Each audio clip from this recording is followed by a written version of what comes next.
இன்றைய சிறப்பு நேர்காணலில் நம்மோடு இணைந்திருக்கிறார் மூத்த பத்திரிகையாளர் குபேந்திரன் அவர்கள். சார் வணக்கம். வணக்கம். சி ஓட்டரும் இந்தியா டுடேவும் சேர்ந்து ஒரு கருத்து கணிப்பை வெளியிட்டிருக்காங்க சார். அதில் இப்போ நாடாளுமன்ற தேர்தல் நடந்து முடிஞ்சு அப்படின்னா பாஜக தலைமையிலான தேசிய ஜனநாயக கூட்டணி 37% வந்து வாங்கும், திமுக இருக்கக்கூடிய இந்தியா கூட்டணி வந்து 48% வாங்கும் அப்படின்னு சொல்லியிருக்கிறாங்க. இது எப்படி பார்க்குறீங்க? முக்கியமாக விஜயோட வருகை திமுகவுக்கு சாதகமாக இருக்கும் அப்படின்னு சொல்லியிருக்காங்க. விஜயோட வருகை திமுகவுக்கு சாதகம், அதிமுகவுக்கு பாதகம் அப்படிலாம் தீர்ப்பு எழுதவே முடியாது. ஓப்பனாக சொல்லிடுறேன், அந்த பிரச்சனைக்கு பின்னாடி வரேன். இப்போது every 3 months India today, C voter, அப்புறம் பல்வேறு ஏஜென்சிகள் கருத்து கணிப்பு நடத்துகிறாங்க. அதனுடைய முடிவுகளை அப்பப்போது வெளியிடுறாங்க. ஆனால் அதனுடைய தேவை என்ன அப்படின்றது முக்கியமாக பார்க்க வேண்டியிருக்கு. அதாவது 3 மாதம் கழித்து நீங்கள் எடுக்க போறதுல என்னென்ன காரணிகள், என்னென்ன விஷயங்கள் முன்னிறுத்தப்பட்டன, அந்த கொஸ்டினர் நமக்கு தரப்படுவதில்லை. எதை வைத்து நீங்கள் எடுத்தீர்கள்? லோக்சபா தேர்தல், அந்த தேர்தலின் போது திமுக வாங்கிய வாக்கு சதவீதம் என்ன? அதிலே பார்த்தீங்கன்னா நீங்கள் தேர்தல் கமிஷன் வெளியிடுற அந்த புள்ளி விவரம் சதவீதமே சில பேரால் ஏற்க முடிவதில்லை. அதிலே குழப்படி இருக்கிறது. ஏன் குழப்படி இருக்குன்னா, இப்போ நம்ம பார்த்தோம்ல, ஒரு தொகுதியில் பதிவான வாக்குகளை விட எஸ்ஐஆர் விட்டுருங்க, பதிவான வாக்குகளை விட அதில் எண்ணப்பட்ட வாக்குகள் அதிகமாக இருக்கின்றன. இது என்ன கொடுமைங்க உலகத்தில். இப்போ ராகுல் சொல்கிறார்ல, பீகாரில் வந்து பிரச்சாரம் பண்ணிட்டு இருக்கார், கர்நாடகாவில் மகாதேவபுரத்தில் இப்படி ஒரு ஊழல் நடந்ததுன்னு சொல்கிறார், மகாராஷ்டிராவில் ஒரு தேர்தல் அதிகாரி ஒப்புக்கொண்டிருக்கிறார். ஆனால் இதை விட முக்கியமான விஷயம், ஒரிசாவில் அங்கு இருக்கிற அரசியல் கட்சிகள் புகார் கொடுத்திருக்கின்றன. குறிப்பாக ஆட்சி இழந்த பிஜு ஜனதாதளம் 3 புகார்களை கொடுத்திருக்கின்றன. இந்த மாதிரி வந்து ஒரு தொகுதியில் பதிவான வாக்குகளை விட கூடுதலாக வாக்குகள் எண்ணப்பட்டிருக்கின்றன. அப்புறம் கடைசி நேரத்தில் 5 to 6 தேர்தல் அந்த நாளன்று வாக்குப்பதிவு முடிகின்ற வேளையில் அந்த டோக்கன் கொடுப்பாங்கல்ல, அந்த சதவீதம் கணிசமாக உயர்ந்திருக்கிறது. அதுதான் வந்து ராகுல் காந்தி சிசிடிவி ஃபுட்டேஜ் கொடுங்கன்னு கேட்குறாரு. இதெல்லாம் ஏற்கனவே பிஜு ஜனதாதளம் கொடுத்துருக்கு. தேர்தல் கமிஷன் இது வரைக்கும் வாயை திறக்கல. அதே மாதிரி தான் இந்த தேர்தல் கணிப்பு என்பது எப்படின்னா, நீங்கள் இப்போ தமிழ்நாட்டில் என்னென்ன காரணங்களை வைத்து திமுகவுக்கு வாக்கு உயர்ந்திருக்கிறது அப்படின்னு எதை தீர்மானிக்கிறீங்க? இப்போ வந்து 2021 திமுக ஆட்சிக்கு வருகிறது, 2024 40க்கு 40 ஜெயிக்குது.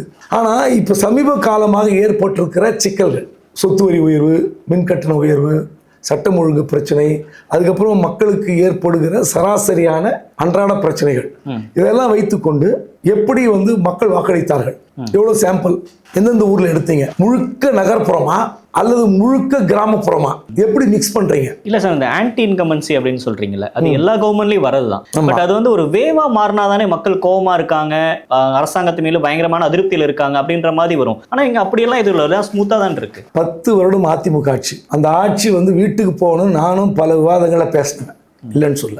மேற்கு மண்டலத்தில் எப்படி திமுக அத்தனை தோல்வி அடைந்தது சொல்லுங்க? 10 ஆண்டு கால அதிமுக ஆட்சி ஆன்டி இன்கம்பன்சி இருந்தது, ஒத்துக்கிறீங்களா? நான் ஒத்துக்கிறேன், நீங்க ஒத்துக்கலாம்னு பரவாயில்ல, அது உங்க விருப்பம், உங்க இஷ்டம். எப்படி மேற்கு மண்டலத்தில் மட்டும் அதிமுக அத்தனை இடங்கள் ஜெயிச்சு? மேற்கு மண்டலத்துல அதிமுகவோட நிறைய அமைச்சர்கள் அங்க இருந்தாங்க. வேலுமணில இருந்து செங்கோட்டையில இருந்து எல்லாரும் இருந்தாங்க. சோ அவங்க ஏரியால அவங்க அந்த கோட்டையா இருந்து வேலை பார்த்தாங்க அப்படின்னால அங்க இடத்துல ஜெயிச்சாங்க. 2 அமைச்சர்கள் பேரை சொல்றதுக்கு யோசிக்கிறீங்க, வேலுமணி, செங்கோட்டைன்னு. அப்ப மற்ற மாவட்டங்களில் வந்து திமுக ஆட்சி நடந்ததா? மேற்கு மண்டலத்தில் மட்டும் அதிமுக ஆட்சி நடந்ததா? வடமண்டலத்தில், டெல்டால, தெற்கு மாவட்டத்தில் என்ன ஆச்சு? அந்த கேஸ்ட் கால்குலேஷன் ஒன்று இருக்குல்ல, அதுதான் சொல்றேன். பல்வேறு காரணிகள் இருக்கின்றன. நீங்க வடக்கு மாவட்டத்தில் 10.5% இடஒதுக்கீடு கொடுக்கப்பட்டது அதிமுக ஆட்சியில். ஏன் தோத்து போச்சு? அதை தாண்டி மேற்கு மண்டலம் ஏன் ஜெயிக்குது? என்ன காரணம்? அதனால நீங்க சொல்ற இந்த ஆன்டி இன்கம்பன்சி என்பது சில நேரங்களில் தெரியும், சில நேரங்களில் தெரியாது. இன்னைக்கு தேதிக்கு திமுக ஆட்சிக்கு எதிராக அரசு ஊழியர்கள், ஆசிரியர்கள், டாக்டர்கள், பார்மசிஸ்டுகள், துப்புரவு பணியாளர்கள், போக்குவரத்து தொழிலாளர்கள், வருவாய்த்துறை தொழிலாளர்கள், இப்படி அங்குங்கனாதபடி எல்லா செக்டாரும் ஆன்டியா இருக்கு. நீங்க எங்க எடுத்தீங்க? எப்படி எடுத்தீங்க? சொல்லட்டுமா? விஜய் பத்தி கேட்டீங்கல்ல, விஜய் வந்தால் யாருக்கு பாதகம், யாருக்கு சாதகம், என்ன சொல்றாங்க? அதுல திமுக சாதகம்ன்றாங்க. சரி, அந்த கொஸ்டின் எப்படி தீர்மானித்தீர்கள்? சார், திமுகவுக்கு வேணாம் அப்படின்னு வாக்களிக்கிறவங்க அதிமுகவுக்கு போவாங்க. அது இந்த முறை விஜய்க்கு போறாங்க. அதனால அதிமுக வாங்க வேண்டிய வாக்கு சதவீதம் கம்மியாகுது. அது ஆட்டோமேட்டிக்கா டிஎம்கேக்கு அட்வான்டேஜ் ஆகுது அப்படின்றாங்க. ஒரு அதிர்ச்சியான உண்மையை நான் பின்னாடி சொல்றேன். அதுக்கு முன்னாடி நெல்லையில் சமீபத்தில் மத்திய உள்துறை அமைச்சர் அமித்ஷா அவர்கள் கமிட்டி மாநாட்டுக்கு வந்தார். அங்கே பாஜக தலைவர் நயனா வீட்டு விருந்துக்கு போனார், சாப்பிட்டார். அங்கே சொன்ன தகவல் அப்படியே நயனா நாகேந்திரன் உச்சத்தில் திளைத்தார், அப்படியே மகிழ்ச்சியில் வந்து ஆர்ப்பரித்தார். இந்த தகவலை வந்து கேட்டு எடப்பாடியார் இன்னும் அடடா இப்படி ஒரு தேரி இருக்கா அப்படியே மகிழ்ச்சியில் திளைத்தார்கள் எல்லாரும். பாஜகவும் அதிமுகவும் என்ன சொன்னார்னா, சார் நம்ம அலைன்ஸ் வீக்காக இருக்குது, வெறும் அதிமுக பாஜக என்பது திமுக கூட்டணி சமாளிக்க முடியாது, அந்த 10 கட்சி கூட்டணி ரொம்ப ஸ்ட்ராங்காக இருக்குது, நம்ம பக்கம் யாருமே இல்லை, விஜய் வேற தனியாக நிற்கிறார், அதனால் ஒரு பெரிய சேதாரம் நமக்கு இருக்குன்னு அமித்ஷா சொன்ன பதில்.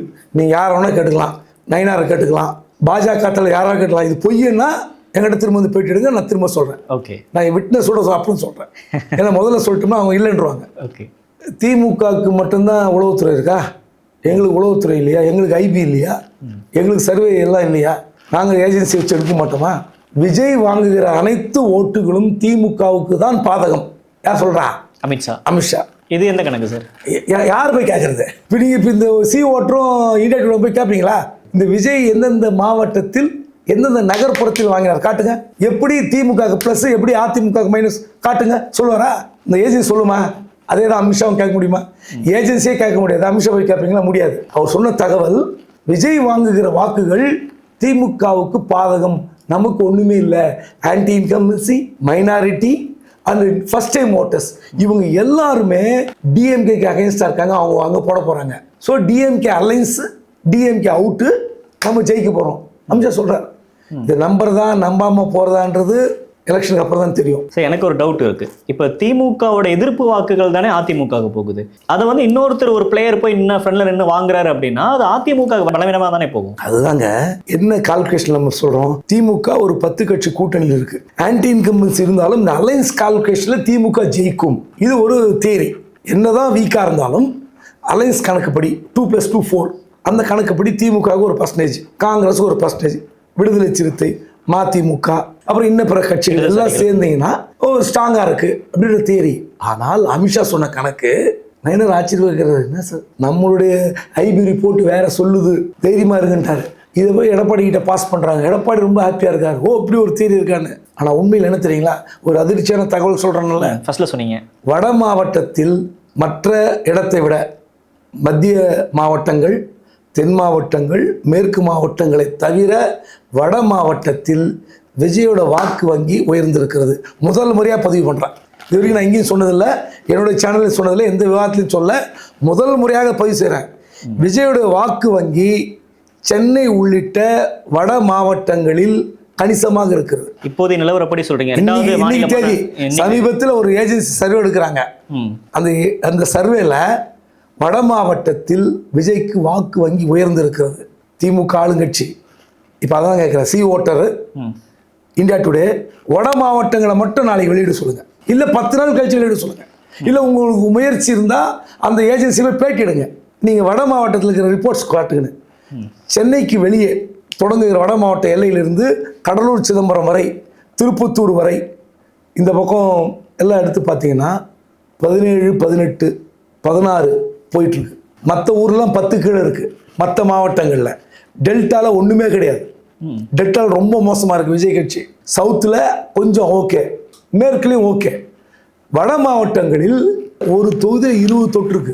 அதனால தான் விஜய் வந்து 2 முறை சர்வே எடுத்து ஜானவரேகசாமி தலைவா தனியார் நிலுங்க, நீங்கள் தான் எதிர்கட்சி தலைவர் அப்படின்னு சொல்லிட்டுக்கிறார். அந்த நம்பிக்கை இருக்கார். அதனால் வட மாவட்டத்தில் திமுகவுக்கு சரி வாப்போ, நம்ம நண்பர் தான் எடுத்தவர், அவர் சொல்ல தலைவா வட மாவட்டத்தில் சூப்பராக இருக்குன்னாரு. சரி ரைட்டு, வட மாவட்டத்தில் எடுத்ததுபடி அப்போ திமுக சரி ஒன்று ஏற்றுப்பாங்களா? அவங்க ஏற்றுக்க மாட்டாங்க. எப்படி ஏற்றுப்பாங்க? இப்போ வந்து தொழில்துறையில் முதலிடும், வேலை வாய்ப்பில் முதலிடும், எல்லாத்துலேயும் முதலிடும் கொடுக்குறோன்றாங்க. இவ்வளோ ஸ்கீம் கொடுத்த பிறகு திமுக என்ன பண்ண போகிறாங்க? ரேஷன் கார்டுக்கு, பொங்கலுக்கு தெரியுமா? உங்களுக்கு ரேஷன் கார்டு தான் தெரியுமா? உங்களுக்கு அரிசி கார்டா சக்கரை கார்டா? அரிசி கார்டு தான். 5000 ரூபாய். முதல் முறையாக ரேஷன் கார்டுக்கு, அது அரிசி வைத்திருக்க ரேஷன் கார்டுக்கு ஒரு குடும்பத்துக்கு 5000 ரூபாய் அரசு நிவாரணம் அறிவிக்க போகிறது பொங்கல் கொண்டாட்டத்துக்கு. பொங்கல் கொண்டாட்டத்தை எலெக்ஷன் கொண்டாட்டத்துக்கு அது நீங்கள் எப்படின்னு வச்சுங்க. நான் ஏன் சொல்கிறேன், பொங்கல் தான் நான் சொன்னேன், நீங்கள் வச்சுங்க எலெக்ஷனுக்கு. அதாவது கோவிடில் அதிமுக 2000 ரூபாய் கொடுத்தாங்க. அப்போ வந்து வேலை வாய்ப்பு இல்லை, கொஞ்சம் நிறைய சிக்கல் இருந்தது. 2000 ரூபாய் கொடுத்தாங்க. அதை வைத்துக்கொண்டு 5000 ரூபாய் தருவதற்கு திமுக பிளான் பண்ணுது. 5000 ரூபாய் கொடுக்க போகிறாங்க அரிசி கார்டுக்கு. அதிகாரிகள் யாரும் ஏற்றுக்கல. சார் 5000 ரூபாய் கொடுத்தா ஏற்கனவே 5 லட்சம் கோடி கடன் திவால் ஆகிடுவோம், அவங்க 2000 ரூபாய் கொடுத்தாங்கன்னு சொல்லி 5000 ரூபாய் கொடுக்க முடியாது அப்படிங்கிறாங்க. 5000 ரூபாய் கொடுக்க போகிறாங்க. அதுக்கப்புறம் தீபாவளியிலேருந்து கட்சிக்காரங்களுக்கு டபுள் டமாக்கா, வட்ட நிர்வாகி, வட்டச் செயலர், பகுதி, ஒன்றியம், நகரம் எல்லாருக்கும் பரிசு தான். நீங்கள் சொன்னதை கேட்டிருக்காங்க போலயே. யாரு கட்சிக்காரங்களை மதிக்கலண்ணா? அது இது கொடுத்ததுனால மட்டும் கட்சிக்காரன் மாறிடுவானா? ஏன்னா நகரத்துக்கு ஒன்றியத்துக்குலாம் நீங்கள் கொடுக்குற செலவு ஒரு நாள் செலவு பத்தாதுங்க அவனுக்கு. அது வேறு விட்டுருங்க, நான் அதுக்கு சொல்ல வரல. இப்போ வட மாவட்டத்தில் விஜய்க்கு கணிசமாக உயர்ந்திருக்குது. காரணம் அதையும் சொல்லிடுறேன்.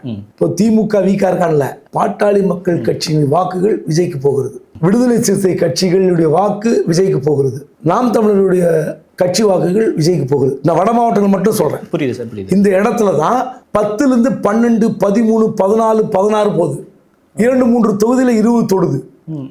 அப்போ இந்த இடத்தை மட்டும் வைத்துக்கொண்டு எந்த கட்சி பலமாக இருக்குன்னு நீங்க சொல்லுவீங்க? அதிமுகவா எப்படி எடுத்துக்கிறது?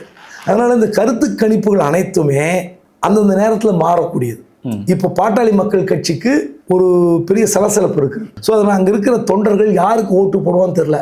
சரி, நம்ம போன முறை பாட்டாளி மக்கள் கட்சி பிடிக்கல, வேல்முருகனை பிடிக்கல, சீமானை பிடிக்கல, ஸ்டாலினை பிடிக்கல, எடப்பாடியை பிடிக்கலன்னு சொல்லி விஜயகாந்துக்கு போட்டோம்ல 2006, 2003, அந்த டீம் எல்லாம் இந்த முறை விஜய்க்கு போடலாம். இப்படி நாம் தமிழர்கிட்டிருந்து, பாமகலேருந்து, விடுதலை சிறுத்தையிலிருந்து ஒரு கணிசமான சில சதவீதங்கள் மாறப்போகின்றன. இது உண்மையாக கூட இருக்கலாம்.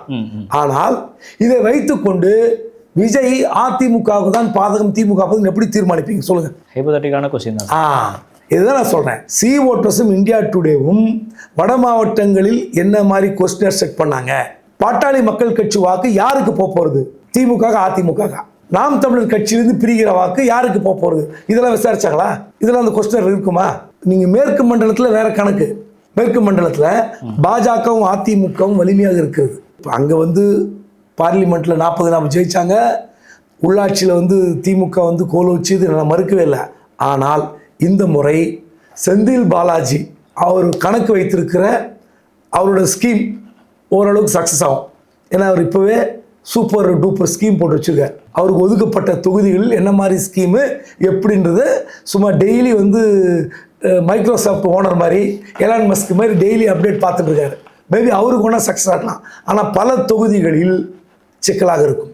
அங்கேயுமே மேற்கு மண்டலத்தில். ஆமாம், நீங்கள் இது டெல்டாவில் வேற மாதிரி இருக்குது. டெல்டாவில் டிஎம்கே ஸ்ட்ராங்காக இருக்குது. ஏன்னா டெல்டாவில் அதிமுக நிறைய பலகீனங்கள், நீங்கள் ஜாதிய ஓட்டுக்கள், பிரிவு பிளவுகள்லாம் சேர்ந்து. சவுத்தில் நீங்கள் அங்கே அசைன்மெண்ட் எப்படின்னா, ஓபிஎஸும் டிடிவியும் ஒருவேளை விஜய் பக்கம் போயிட்டாங்கன்னா அங்கே டிஎம்கே நிலைமை என்ன? இந்த அலைன்ஸில் ஓபிஎஸும் டிடிவியும் விஜய் பக்கம் போயிட்டாங்கன்னா அதிமுக என்ன லாஸு, திமுக என்ன லாஸ்ன்னு எப்படி தீர்மானிப்பீங்க? என்னோட கணிப்பிரகாரம் அதிமுக கூடுதலான லாஸ் இருக்கும்னு தோணுது. ஏன் திமுக லாஸ் இருக்காதா சார்? அவங்க அதிமுக முகங்களாக தான் சார் பார்க்கப்படுவாங்க. அப்படி கிடையாது.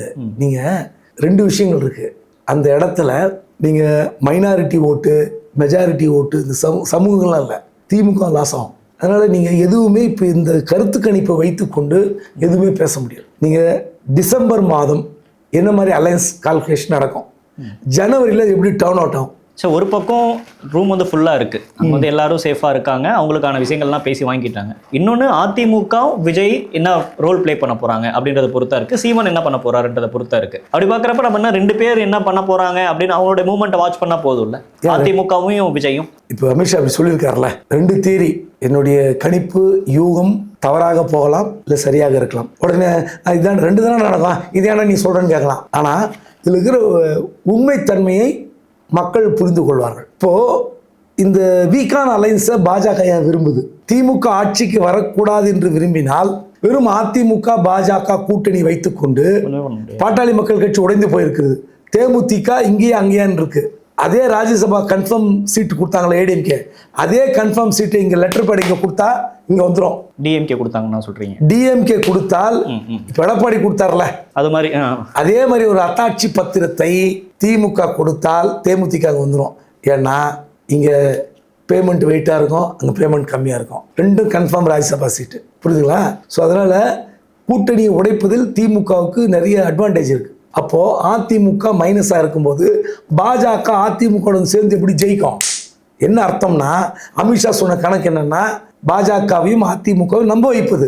எப்படின்னா, இந்த கூட்டணி ஸ்ட்ராங்கான என்ன கணக்குன்னா, அதிமுக அழிப்பது. ஒரு திராவிட கட்சி அழித்தால்தான் பாஜக விசஸ் திமுக நிற்க முடியும். அப்போ என்ன சொல்றது, விஜய் நமக்கு பாதகம் செய்ய மாட்டார், விஜய் வந்து டிஎம்கேக்கு தான் பாதகம் அப்படி நம்ப வச்சு அதிமுக டோட்டல் க்ளோஸ் ஆகுதுன்னு வச்சுங்க. ஒரு வேளை ராமதாஸ் வந்து இப்போ சண்டையில் இருக்கார், அவர் வந்து அன்புமணி என்ன ஒன்றா செய்யக்கூடியவர். டிஎம்கே அவர் எப்படி ப்ளே பண்ணணும்னு நமக்கு தெரியாது. நான் சொன்ன விஜய் அணியில் அன்புமணி, டிடிவி, ஓபிஎஸ் சேர்ந்து விட்டால் அதிமுக நிலைமை என்ன ஆகும்? ரொம்ப கேள்விக்குறி தான் சார். கேள்விக்குறி. அப்போ பாஜக என்ன பண்ணும்? ஒரு திராவிட கட்சி அழிய வேண்டும் என்று ஆசைப்படும். இப்போ இந்த ஒரு கால்குலேஷன் எடப்பாடி அவர்களுக்கு தெரியாதா? தெரியாதான்னு என்ன கேட்டால் அவர் தெரியுமா? தெரியாது. தெரியும். அவர் என்ன நினைக்கிறாருன்னா ஏதோ ஒரு கட்சிகள் வரும், நம்மளை நோக்கி வரும், நல்ல பாஜக வேற பிளான்ல இருக்கும். இது ஒரு தியரி. பாஜக வந்து ஒரு திராவிட கட்சி அழிந்தால்தான் இன்னொரு கட்சியை வந்து அழிப்பது ஈஸி, அந்த கால்குலேஷன். இல்லைன்னா திமுக கூட்டணியை டிசம்பர் மாதம் கலகலக்க வைக்கும். இந்த பிளான் கூட இருக்கலாம். டிசம்பர் மாதம் ஒரு கலகலக்கு, ஏதாவது ஒரு ரசாயன குண்டு. பட் ஆனால் அவங்க பார்க்குறப்ப பாஜக எதிர்ப்பு அப்படின்றதுல இன்னும் ஸ்ட்ராங்காக நிற்கிறாங்க. இப்போ ஸ்பெஷல் இன்டென்சிவ் ரிவிஷன் ஆகட்டும், ராகுல் காந்தியோட அந்த பீகார் ரேலி, இதில் எல்லாருமே ரொம்ப இன்டாக்டாக தானே சார் இருக்கிறாங்க? இன்டாக்டாக தான் இருக்கிறாங்க. நான் வந்து அதிமுக பாஜக கூட்டணியிலேருந்து போய் சேருவான்னு சொன்னேன். அப்படி சொல்லலை, பட் ஒரு ஒரு ஹசல் இருக்குன்னு சொல்கிறீங்களா? அதை நான் கேட்க. பாஜக செய்யுங்க, இந்த தந்திர வேலைகளை செய்யும். இதுக்கு முன்னாடியும் செய்ய முடியல சார், இப்போ எப்படி செய்வாங்கன்னு யார் சொல்ல முடியாதுல்ல. ஏங்க எல்லா பிளானும் சொல்ல முடியுமா? என்கிட்ட சொல்லிட்டு செய்ய போகிறாங்களா? எடப்பாடி சொல்லியிருக்காரு, திமுகவில் இருக்கிற பல அமைச்சர்களை ஸ்டெப் டவுன் பண்ணும், சில அமைச்சர்களை கைது செய்யணும், கூட்டணி உடைக்கணும். இதுதான் எடப்பாடியோடைய பிரேயர். இந்த பிரேயருக்கு பாஜக என்ன தகுதித்து வேணுமாலும் செய்யும். திமுக சமாளிக்குமா சமாளிக்காதுன்றது வேற. ஆனால் நான் சொல்கிற கணக்குப்படி டிசம்பர் மாதம் ஏதாவது ஒரு கேம் பிளான் வச்சுருக்கான்னு வச்சுங்க, திமுக கூட்டணி கலகலக்க வைத்தால் உடையாது, ஒன்றா இருக்கும், நம்புகிறோம். ஆனால் சிக்கல் வந்ததுன்னா என்ன நடக்கும்னு தெரியாது. ஸோ அதனால வந்து ஜனவரி மாதம் தான் இதுக்கெல்லாம் வந்து ஒரு மேப் கிடைக்கும். நம்ம கிளியர் பிக்சர் ஓரளவுக்கு ஜனவரி தெரியும். ஓகே சார், இறுதியாக ஒரு கேள்வி சார். ஒரு பக்கம் ஆன்டி இன்கம்பன்சி வேவா இருக்குது அப்படின்னு நீங்கள் சொல்கிறீங்க. பாஜக எதிர்ப்பை ரொம்ப தீவிரமாக இப்போ கையில் எடுத்திருக்காரு முதலமைச்சர் அவர்கள். ரெண்டுல எது சார் தமிழக மக்கள் கூர்ந்து கவனிப்பாங்க? ஆன்டி பிஜேபி தான், இல்லைன்னு சொல்ல. அதாவது பாஜக எதிர்ப்பு தான் திமுகவுக்கு மிகப்பெரிய ப்ளஸ். அது விஜய் கிடையாது, அதிமுக கிடையாது, ஒன்றும் கிடையாது. ஏன்னா பாஜக வந்து திரும்ப திரும்ப, அதாவது தமிழ்நாட்டுக்கு எதிராகவே, தமிழர்களுக்கு எதிராகவே செயல்படுகிற கட்சியாகத்தான் பாஜக இருக்கு. அதுதான் திமுகவுக்கு பெரிய ப்ளஸ். இப்போ நீங்கள் நிதி ஒதுக்குது விட்டுருங்க, ரயில்வே திட்டமாகட்டும், இல்லை புது பிரிட்ஜஸ் மேம்பாலமாகட்டும், இதெல்லாம் விட்டுருங்க. குறைந்தபட்சம் பாஜக என்ன பண்ணணும்? தமிழ்நாட்டில் சில ஸ்கீம் வந்ததுன்னா அது பாஜகவோட ஸ்கீம் அப்படின்னு சொல்கிற மாதிரி ஒரு ஸ்கீம் கிடையாது, ஒரே ஒரு ஸ்கீம் கிடையாது. கேட்டால் பாஜக நிறைய பட்டியல் போடுவாங்க. அந்த யோஜனா, இந்த யோஜனா, அந்த யோஜனா, ஒரு யோஜனாவும் கிடையாது, ஒரு யோசனையும் கிடையாது. தமிழ்நாட்டுக்கு என்ன தேவை, அது திமுக ஆளுங்கட்சியாக இருந்தாலும் நம்ம என்ன செய்யணும்? ஏன்னா சமீபத்தில் எடப்பாடி ஒன்று சொல்லியிருப்பார், அதை உங்களுக்கு கோரிலேட் பண்ணால் புரியும். நாங்கள் மத்திய அரசோடு இணக்கமாக இருந்து பல திட்டங்களை கொண்டு வந்துள்ளது. ஏதாவது திட்டம் சொன்னாரா? அது தமிழ்நாடு மக்கள் வரவேற்பாங்களா? அப்படி சொன்னார்னா, நீட்டு வந்து இணைந்து வரவேற்ற திட்டமா, உதய் மின் திட்டம் 2 பேரும் இணக்கமாக இருந்து கொண்டு வரப்பட்ட திட்டமா? அதனால் நீங்கள் நம்முடைய பிடிக்காத கட்சி ஆட்சியில் இருந்தாலும் மத்திய அரசு என்பது ஒரு பெருந்தன்மையோடு ஆட்சி செய்கிற கட்சி அப்படின்னு சொல்லி நீங்கள் தான் கொண்டு வந்துடணும். ஒரு ஸ்கீம் கொண்டு வரல. வருவீங்க, திருக்குறளை சொல்லுவீங்க, ஒரு புது கதைக்கு பெயிண்ட் டெஸ்ட் போவீங்க, அவ்வளோதான். ஒரு ஒன்றும் கிடையாது. தமிழ்நாட்டில் பாஜக கால் ஊன்றது கஷ்டம், அதான் சொன்னேன். ஆனால் ஒரு திராவிட கட்சி அழிப்பதற்கு உடனிருந்து என்னெல்லாம் செய்யணுமோ அந்த வசியம், மந்திரம், தந்திரம் எல்லாம் செஞ்சு காலி பண்ணுறது தான் பாஜகவோட பிளானாக இருக்கும். அது திமுக ப்ளஸ். அதை தான் சொல்லி ஓட்டு கேட்பாங்க. அதிமுகவோட சேர்ந்த என்ன நடக்கும்? நேற்று எல்முருகன் வேற இன்னொரு ஸ்டேட்மெண்ட் கொடுக்குறாரு, ஆர்எஸ்எஸ் வந்து அறிவுரை கொடுக்கறது என்னப்பா தப்பு இருக்கு அதிமுக வழி நடத்துவது. இது எப்படி இது பாருங்க, சொந்த காசுல சூனி வச்சுக்கிற மாதிரி தான். அதாவது நீங்க ஏதோ ஒரு ஸ்கீம் சொல்லலாம், வழி நடத்துவது என்ன வழி நடத்துறது? இல்லை, அதுக்கு ஒரு ஸ்ட்ராங்கான கண்டென்ட் வந்துருக்கணும்ல. நீங்க இந்தி மொழி திணிப்பு இல்லைன்னு சொல்றீங்களா? இல்லை 3 மொழி படிக்கணுன்றாரு யாரு? மோகன் பகவத் நேற்று பேசும்போது 3 குழந்தை பெற்றுங்க, 3 மொழி படிங்க. ஏங்க இதுதாங்க நாட்டுக்கு முக்கியம். அது வந்து உலகத்திலே ஒரு பெரிய சமுதாய தொண்டு நிறுவனம்னு கொடியேற்றுமோ சொல்றாரு மோடி. அப்போ 3 மொழி கற்றுக்கின்னு 3 குழந்தை பெற்றுக்கினா போதுமா? வல்லரசு ஆகிடுமா இந்தியா? அதுவும் இந்த ஆர்எஸ்எஸ் குருகுல கல்வி வேணுங்கிறாரு. இன்னைக்கு தேவை குருகுல கல்வியா, அறிவியல் பூர்வமான கல்வியா, இல்லை தொழில்நுட்ப கல்வியா? எல்லாம் எங்கேயோ போயிடுச்சு சார். அப்படி இருக்கும்போது எத்தனை பேருக்கு வேலை போகுது நாட்டில்? அதெல்லாம் பற்றி சிந்திக்கல. அவங்களோட சித்தாந்தம் அதுதான். அவங்களுக்கு இந்திய அளவில் ஒரு சித்தாந்தத்தை வைத்துக்கொண்டு ஒரு மொழி, ஒரு நாடு, ஒரு தேசம் போகிறாங்க. பட் பிரயோஜனம் கிடையாது. அதை நம்பி போகிற அதிமுகவுக்கு ரொம்ப சிக்கல். அதுதான் திமுகவுக்கு பெரிய ப்ளஸ்ஸாக இருக்கும். அதில் ஓட்டு வரும். ஆனால் 2026 தேர்தல் யாராலும் அப்போ அலைன்ஸுடைய ஓட் பர்சன்டேஜ் வச்சுக்கிட்டுலாம் தீர்மானிக்கவே முடியாது. So Chennai super Kings match மாதிரி கடைசி வரைக்கும் போகுன்றீங்க. பதட்டமாகவே இருக்கும், கப் அடிக்குமா அடிக்காது யாருக்கும் தெரியாது. ஓகே சார், நிறைய விஷயங்கள் பகிர்ந்துக்கிட்டீங்க. கருத்து நேரத்துக்கு நன்றி. தேங்க்யூ. நன்றி.